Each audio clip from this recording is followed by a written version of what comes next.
Welcome back to the channel, beloved. Today I want to discuss giants, the giants in our lives.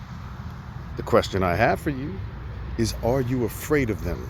Are they conquering you without you even attempting to fight back? Attempting to fight back requires something. So I'm going to take you back to the Old Testament.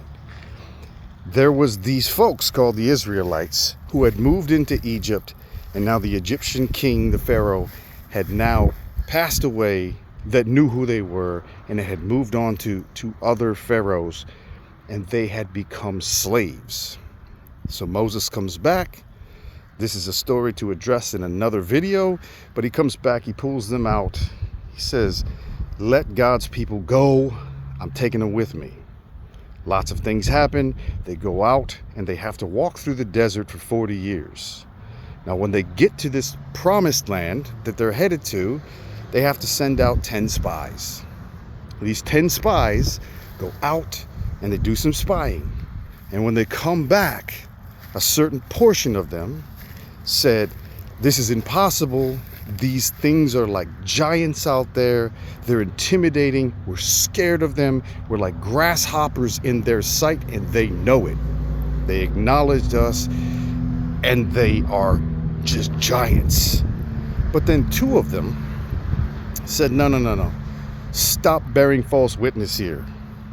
God has already delivered the land. It's a land filled with milk and honey. It is our promised land. And yes, those giants are there, but God delivered them into our hands. And they follow that message. They go in and take the land. Yes, it's a lot of work, but they're taking down giants.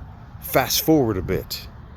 There was this giant named Goliath who was intimidating the Israelites, mocking their God and laughing at them, saying, there is no possible way that you can take me. No. Your God is weak, and I'm the one who is in control. They shivered. They were afraid. They wouldn't do anything at all. But then there was this young man, in his teenage years. He was just a little shepherd boy. And he was out there taking care of his flock, and it didn't matter what sort of a beast came. He had a sling. He would grab a good smooth stone and he would take it out, because no one was going to touch his flock or his pack.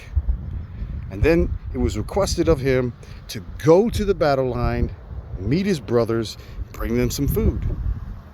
Now he did that, but when he got there, he saw this massive beast of a man mocking his God, making fun of him. And he watched and looked around and said, why is no one doing anything about this?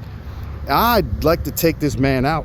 And the word got back to the king. The king said, come on in and let me talk to you. Do you want to do it? No, I know I can do it. God has delivered him into our hands. So the king says, go ahead and put on my armor. Puts it on. He's not as big. He's not as tall. It's heavy. It's awkward. It's weighing him down. He takes it off and says, no.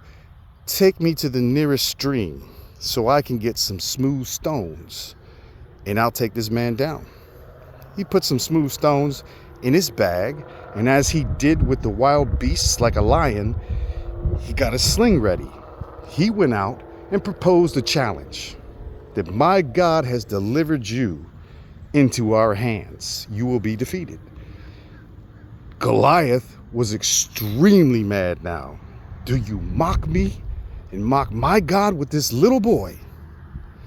And David said, I don't think you know who you're up against. My God has already taken you down. It just has to happen. So they approached each other. David grabbed a rock, a nice smooth stone, got a sling, and whoo, impaled his head. But that wasn't it. David ran over, grabbed the big sword that was probably his size, and took his head off, held it up, and said, who else wants some? Don't mock my God. That's the story that I wanted to share, or the two stories rather, just a couple. And the question that I have is, what giants do you have in your life? And are they winning? because God already will provide them, but you've got to follow him. If you're interested in learning more, I have more to share. So just come along on the journey, and I'll see you in the next one.